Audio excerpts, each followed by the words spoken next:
Bonjour et bienvenue sur la chaîne 100% Multisport. On continue, troisième vidéo du week-end.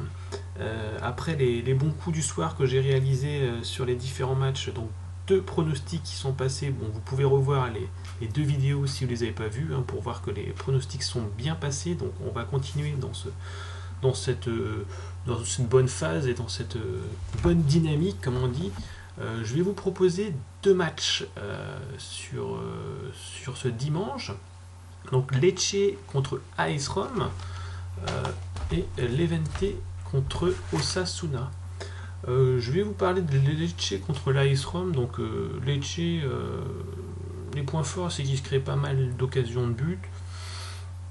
Bon, leur point faible, c'est dans les zones dangereuses, ils ont du mal, ils font beaucoup d'erreurs, ce sont les zones vraiment ouais, dans les zones vraiment où il peut y avoir des occasions de but. Et aussi, ils ont du mal sur les contre-attaques, quand l'équipe est vraiment rapide, et justement, c'est ce qui fait l'une des forces de l'AS Rome. Et qui sont aussi donc l'AS Rome très fort sur les coups francs, les contre-attaques, justement, point faible de Lecce, et il se crée énormément d'occasions. Le seul bémol et la seule crainte que je pourrais avoir sur l'AS Rome, c'est leur problème de concentration. S'ils sont vraiment focus, il n'y a pas de souci, ça devrait passer. Quand tu vois Lecce ils ont gagné à l'extérieur récemment, mais c'est contre une équipe de Spal qui est très faible. Donc voilà, donc si le Rome concrétise ses occasions, ça passe crème. Donc je partirai sur AS Rome à 1,75 easy. Deuxième match. Alors Levante contre Osasuna. Levante, je la trouve vraiment, c'est une équipe vraiment intéressante. Les attaques sur les ailes sont vraiment percutantes, ils se créent pas mal d'occasions. Par contre, ils ont du mal, ils concèdent pas mal d'occasions aussi. Donc, s'ils arrivent à bien se structurer derrière, ça devrait le faire. Et de toute manière, l'avantage que ce match porte, c'est que Osasuna, ils sont faibles au niveau offensif. Quand j'ai vu le dernier match contre Real Madrid, il n'y avait rien en face. C'est très faible. Mais ouais, donc en plus, quand ils ont des occasions, ils ont du mal à les terminer.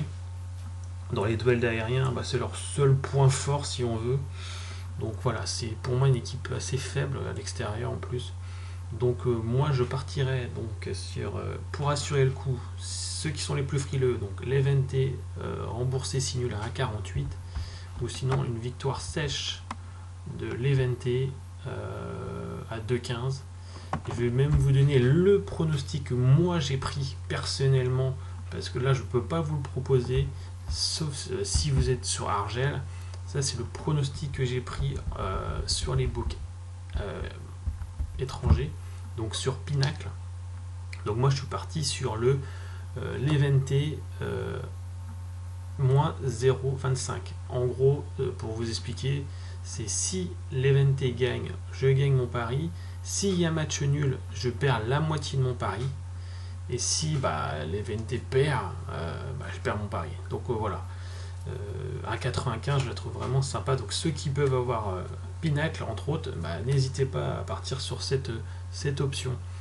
Voilà pour ces pronostics du week-end, en espérant qu'ils soient aussi bons que les deux autres. Donc n'oubliez pas de vous abonner, de notifier, surtout parce que des fois je fais des paris très tardifs avant le match. Là vous avez un peu plus de latitude. Et la semaine prochaine, normalement, comme je vous ai dit, j'aurai une petite surprise pour les abonnés. Voilà, allez, ciao!